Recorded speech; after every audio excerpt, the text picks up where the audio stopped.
Una gran mayoría de personas en algún momento de su existencia han perdido la ilusión por la vida o, lo que es peor, algunas han llegado a plantearse su continuidad en ella.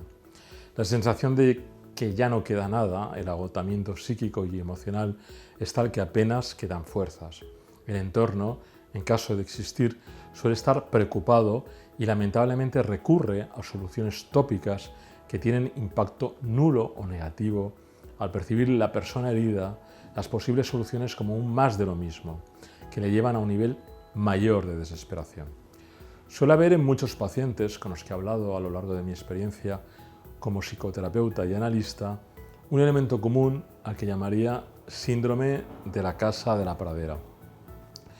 La Casa de la Pradera fue una serie americana de finales de los 70, principios de los 80, famosa en muchos países, incluido España, en la que se exaltaban los valores familiares en su versión más conservadora, puritana y felizmente ingenua, es decir, un conjunto completo de imposibles, en contraste con la realidad más intrínseca de la naturaleza humana. Pues bien, la idea de pareja, hijos, casa y perro es un modelo de perfección, un ideal del yo en el que muchas personas viven sumidas, siendo no tanto una forma de aspiración anhelada, sino más bien, en algunos casos, un estilo sobreadaptativo de encarcelamiento personal. Con ello no estoy cuestionando el concepto de familia tradicional.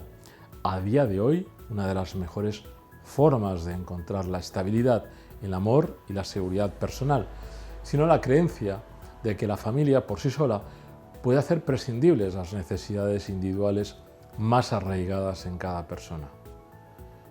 La pervivencia de la familia tradicional, tal como la concebimos hoy en día, es posible debido a toda la sombra social. Sombra es un concepto junguiano que habla de aquellos aspectos inconscientes de la personalidad, positivos y negativos, no integrados en la conciencia.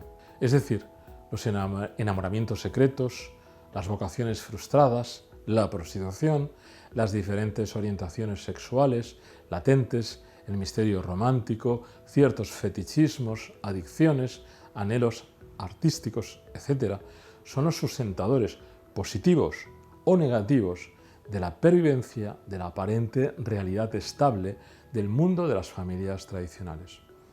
Y es en muchas ocasiones cuando ese mundo oculto, latente y no integrado en la realidad falla, es cuando no se consiguen mantener las fuerzas para sujetar un modelo de vida con el que la persona puede sentirse bien y claramente vinculado, pero que no es suficiente para seguir dando sentido a la propia existencia.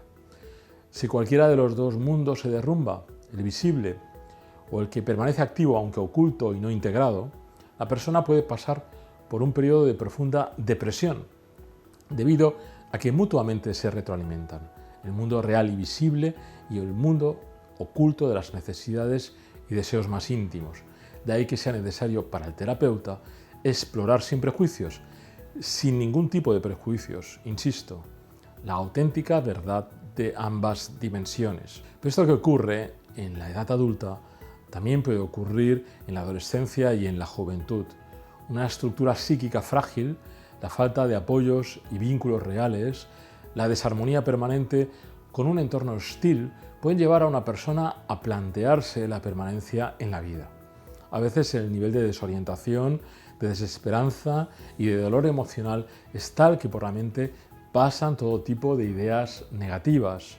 Pero existe la posibilidad del cambio, del punto de inflexión. Cuando ya lo has probado todo y nada sirve, hay que cambiar el tablero de juego. La vida que vives la realizas sobre unas normas, unas reglas y un marco físico y psíquico determinado. Es decir, estás en un determinado tablero. Por eso puede ser que allí ya no haya más posibilidades, no haya nada más que hacer. Entonces se hace necesario cambiar el lugar del juego. Vamos a ver cómo se hace. En primer lugar, hay que decir que es mentira que no se pueda superar una determinada situación, por dolorosa que sea. El ser humano está capacitado para, tras los procesos de duelo correspondientes, volver a recuperar en un determinado periodo de tiempo la serenidad. Por tanto, si de lo que se trata es de afrontar una pérdida, lo más adecuado sea llorar todo lo que sea necesario y elaborar el sentido profundo que significó tal persona o tal hecho en su vida.